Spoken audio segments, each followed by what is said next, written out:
제가 이 기내면세점 문제에 대해서 이제 문제점을 발견하고 접근에 들어가기 시작한 것은 사실 얼마 되진 않았습니다. 그러니까 올 초서부터 이 문제점을 이제 발견하고 파헤치기 시작을 했는데요. 그 이전에는 사실 공항면세점 문제에 더 집중이 있었죠. 그러니까 어떻게 보면 이 국회에서도 그렇고 또 여기 이제 관세청에서도 나와 계시지만 관세청에서조차 이 기내면세점은 그러니까 이 정책의 사각지대 또는 관리의 사각지대에 놓여 있었던 겁니다.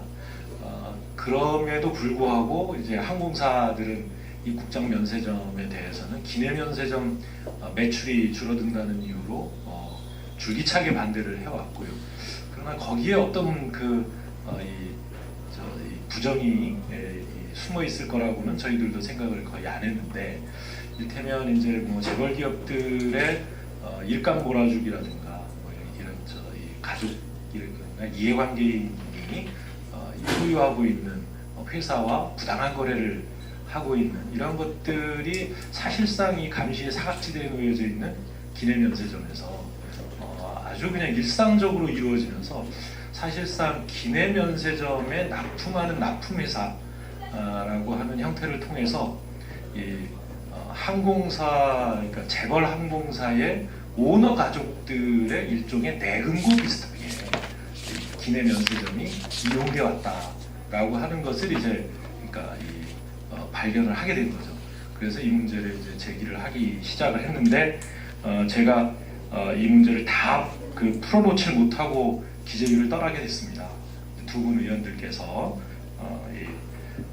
기내면세점 제도 개선 문제에 대해서 깊이는 또 토론해 주시고 여기에 그치는 것이 아니라 이 국장 면세점 제도에까지 우리 면세점 제도 전체가 합리화되고 또 개혁되어 나갈 수 있도록 많은 지혜와 또 이 뜻을 모아주시면 고맙겠습니다 하는 말씀을 드리면서 오늘 축하의 말씀. 먼저 그 말씀을 드리면 최근에 발표된 기재부의 내용들을 보면 면세 시장의 진입 장벽이 굉장히 낮아졌습니다. 외국 관광객 수도 그렇고 또 매출액이 증가율도 과거보다는 낮춰가지고 진입 장벽을 낮춰서 많은 기업들이 이제 관심 있는 기업들이 들어오게 하고 있는데 봐서 아까 윤호중 의원도 말씀하신 것 같이 이제 면세 시장에 대해서 국민들의 관심이 굉장히 많습니다. 근데 K항공에 있는 CEO나 가족 임원들, 이게 이제 불미스러운 일들이 내부적으로 나타나면서 기내 면세점 문제가 부각되기 시작한 겁니다. 기내 면세점은 형평성에 있어서 많은 문제가 있다, 이렇게 들여다 보여집니다. 그래서 이제 이러한 기내 면세점의 제도 개선이 좀 필요하지 않겠냐. 그래서 관련된 현황과 문제점 속에서 그 해결 방안을 찾아보고자 합니다. 근데 특허 수수료 같은 경우 많이 1조의 매출을 넘어가는 데는 매출액이 1%를 냅니다. 작년 거를 제가 오기 전에 한 거 롯데가 얼마나 냈나 봤더니 300억 이상을 냈습니다. 그건 특허 수수료라는 거, 법인세 이런 게 아니고 기내 면세점이 여기는 특허 수수료를 내지도 않습니다. 수수료 형평 문제가 있다라는 거예요. 저는 사실 면세점, 시내 면세점에 특허 수수료 지금같이 부과하는 것에 대해서는 매우 옳지 않다고 생각을 합니다. 이익이 많이 나는 걸 환수하겠다면 환수하는 방법은 여러 가지가 있습니다. 법인세나 소득세율을 올릴 수 있는 것도 있고, 그 다음에 상생 협력을 위해서 필요하다, 혹은 관광 진입을 위해서 필요하다 그러면은 조세 말고 기금이라는 것도 있고 부담금이라는 것도 있어요. 조세는 사전 사후에 국회의 통제를 받습니다. 부담금도 국가재정법이라는 거에 의해서 나중에 사후 통제를 받고 기금이, 그 다음에 부담금도 보게 되면 부담금 관리 기금법이라는 게 있어요. 그래서 사후 통제를 다 받습니다. 현재 우리나라에서 기금이나 부담금을 부과하고 그 다음에 그걸 활용하는 건 천문학적인 조세 수입보다 훨씬 많은 금액을 그렇게 합니다. 필요하면 그렇게 하면 되는 건데 수수료라는 건 정부가 어떤 영무 사무를 제공하고 난 반대급부로 징수하는 건데 이익이 많이 난다고 해서 수수료를 그렇게 대폭 징수하는 건 수수료의 본래 개념하고 다르다는 거죠. 접근 방법이 잘못되어 있어요. 징수하는 게 문제가 아니라 징수 방법이 문제라는 거죠. 그건 아닙니다. 개선해야 된다면 그것부터 개선해야 되고 그 다음에 기내에서 수익이 많이 난다면 그거를 환수하는 방법도 여러 가지가 있을 수 있어요.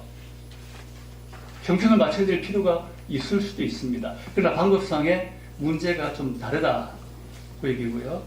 특허 수수료 부분도 그런 부분에서 이해를 할 수 있는데 저도 그것이 특허가 나가지 않으니까 당연히 특허 수수료를 부과할 수는 없고 그걸 기금의 형태로 하든 부담금의 형태로 하든 법적 부분은 저도 변호사지만 좀 더 연구를 많이 해서 우리가 이제 살펴봐야 될 부분이긴 하지만 이 부분에 대해서 뭐 1,700억이란 예를 들어서 한 항공사에 예를 든다면 1,700억에 대해서 1%를 만약에 부과한다면 1% 부과는 원래는 뭐 기내 면세점 시내 면세점이나 출국장 면세점은 1조 원 이상입니다만 임대료나 이런 걸 내지 않는다는 상태에서 1% 정도를 만약에 부과한다고 그랬을 때 17억의 어떤 그 금액이 되는데 큰 금액이 아니라고 할 수 있습니다.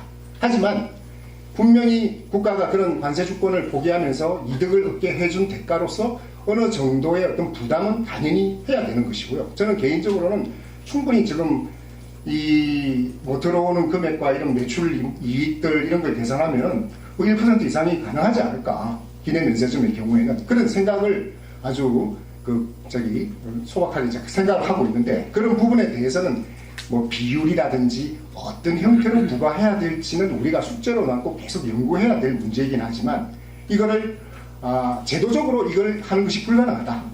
할 수가 없다. 이렇게 포기하는 것은 아니지 않는가 하는 생각이 듭니다.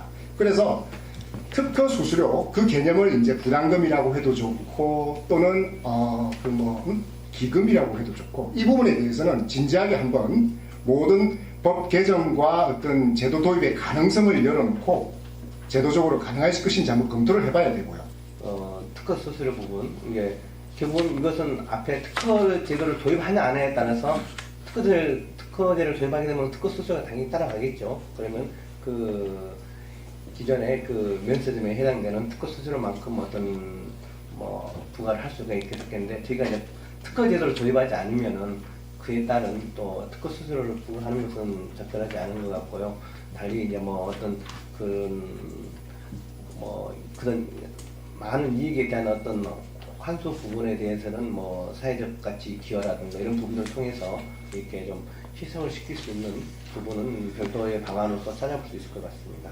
특허 수수료 내지는 등록 수수료라고 했을 때 이게 이제 시내 면세점 기준으로 하게 되면 특허 수수료가 한 608억 원 정도 2017년도 기준으로 부과되는 걸로 계산이 되는 것 같습니다. 정확한 액수는 아닌데 대충 계산해 봤을 때 그렇게 보여지는데요. 같은 기준으로 계산해 보면 보세 기내 판매점이라고 했을 때 기내 판매점에서 부과되는 그 수수료는 한 3억 정도가 됩니다. 네, 1년에 한 3억 정도 되는데 이 3억을 위해서 이 대부분이 이제 아까 이제 앞서서 말씀하셨던 K항공이 되겠죠. 대부분이 아시아나나 대한항공 여기에 해당이 될 건데 이게 무슨 큰 뭐가 좀 있을지 잘 모르겠어요. 어쨌든 제도 개선이나 이렇게 가는 것들이 나름대로 이게 이제 그 기내 판매점 문제점을 개선한다고 하면 굉장히 찬성을 합니다. 당연하게 하는 거라고 생각을 하는데 다만 그 개선의 방향이 국제적 기준에 부합돼야 하고 또 사회정의와 공의를 실현하는 방향으로 이루어져야 한다는 것이 제 생각입니다. 그 특허 수수료를 만약에 이제 기내면세점에 부과하면 굉장히 많은 돈을 내야 되는 걸로 이렇게 좀 오해될 수 있는 소리가 있어요. 제가 계산해 보니까 2천억 원까지 0.15%입니다. 그러니까 대한항공 같은 경우는 2,200원이니까 2천억 잡으면은 3억 내는 거고요. 아시아나항공은 그 계산이 다 합쳐서 3억 1천만 원 나오죠. 기존 수수료 기존 3억 1천만 원 정도 나오겠더라고요. 그래서 마치 특허 수수료를 부과할 수 있는지 없는지는 또 다른 문제고. 다른 문제.